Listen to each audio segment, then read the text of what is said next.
sisilip ka lang sa butas. Oo. So, ito na yung sinasabi naming butas na papasukan ng mukha. Buti na lang nagkasya yung mukha ko sa So, wag kang basta-basta sisilip sa butas dahil may CCTV. Ayan Saan? Ayun! Oh, thank you! Bye! Bye! Ang saya-saya. Alam nyo, ang galing ng idea nito. Totoo. Mataba din ang isip eh. Oh, Hindi mo kailangan malaking butas. Oh, Butas lang talaga. Ito yung literal na Butas. ng pader. Talagang binutas lang siya. Okay, tara na.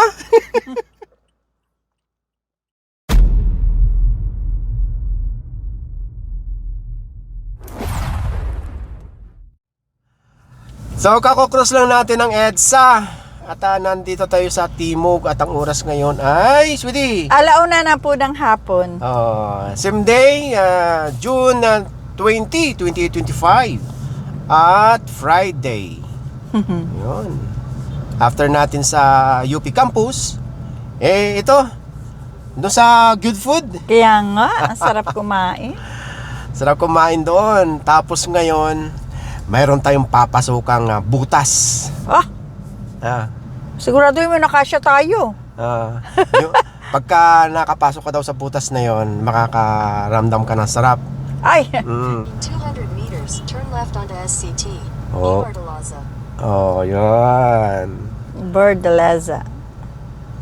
Itong butas na ito ay interesting. Left onto SCT. Take the next right onto SCT. Rallo Street. Ito makulit, sabi ng scout eh. Kanan sa Ralyos. Nako. Baka dito na yon. Baka maraming gustong sumilip sa butas.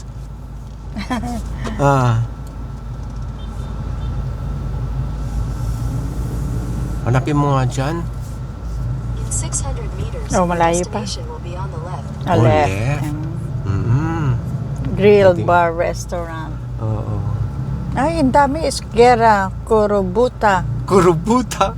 Kurubuta. Mga hapon yata andi dito. Kasi ang pupuntahan natin Mamu Nako Kohi. Yun. 600 meters. Ano ibig sabihin ng Mamu Nako? Hindi ko alam. Ayun yun. Sa Japanese, ano raw yun? Short order. So ibig sabihin take out.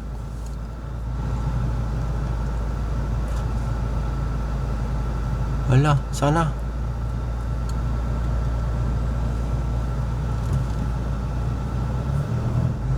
Malapit na. Yan, pagkatawid.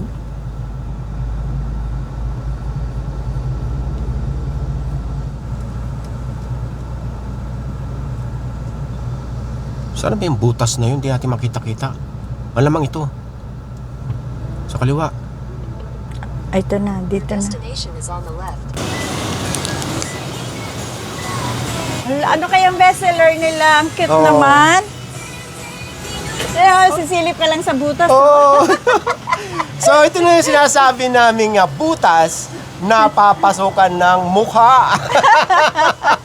Buti na lang nagkasya yung mukha ko sa Wag kang basta-basta sisilip sa butas dahil may CCTV. Ayan Saan? Ayun! Lahat ng magugustuhan nyo dyan, pakita ko lang lahat ng presyo Yan ang iaabot nyo sa butas. Ayan pala yung mga makikita sa butas. Hello! Ikaw, pili ka na. Ano ba? Ito na. Okay na to. Ano ba ibig sabihin ng Mamu Nako? Quick serve coffee po. Yung Kohi. Coffee. Siya, sir. Coffee. Yung Mamu Nako po, quick serve. To. Yan. Sige. Regular po ba or large? Regular lang, ate. Ichigo yogurt, ma'am. One size na po siya na. Okay. Pwede dito ang senior citizen card.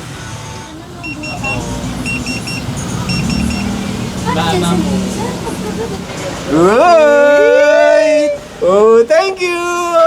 Bye! Bye! Ang saya-saya.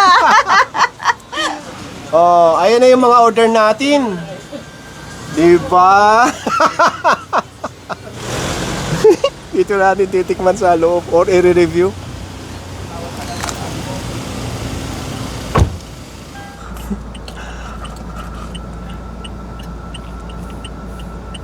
Ay, panalo.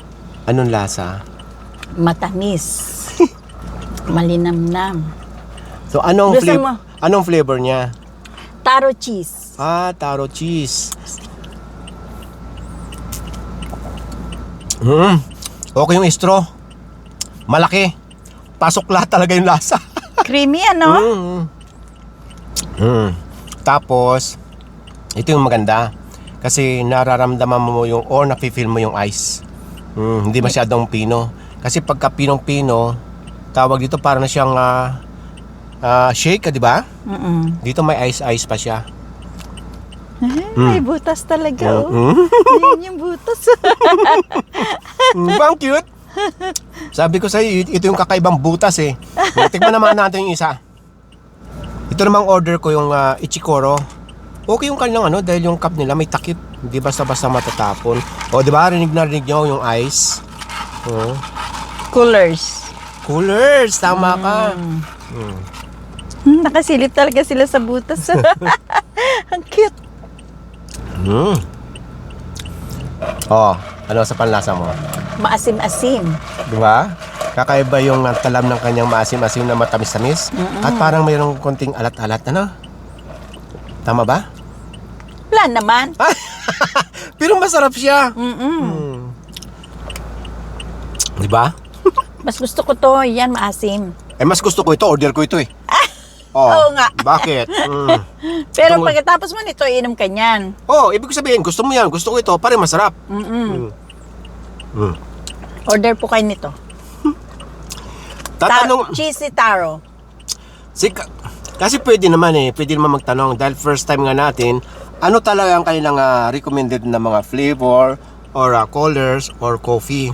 Sasabihin naman sa inyo. So dahil wala kaming idea sa mga pangalan sa mga panlasa, so sila na nagbigay ng mga pangalan. So ito yung Ichikoro. Ano yan? Cheesy taro. Taro. So pwede rin palang bayad ng GCash dito. GCash. Yun o! Yay! Kitang-kita yung natutuwa kayo, kala nyo ha.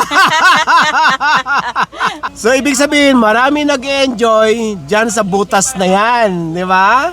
Alam nyo, ang galing ng idea nito. Mataba din ang isip eh. Hindi mo kailangan malaking butas. Butas lang talaga. Ito yung literal na butas ng pader. Talagang binutas lang siya. Okay, tara na. Baka kung saan pa mapunta yung butas na yan.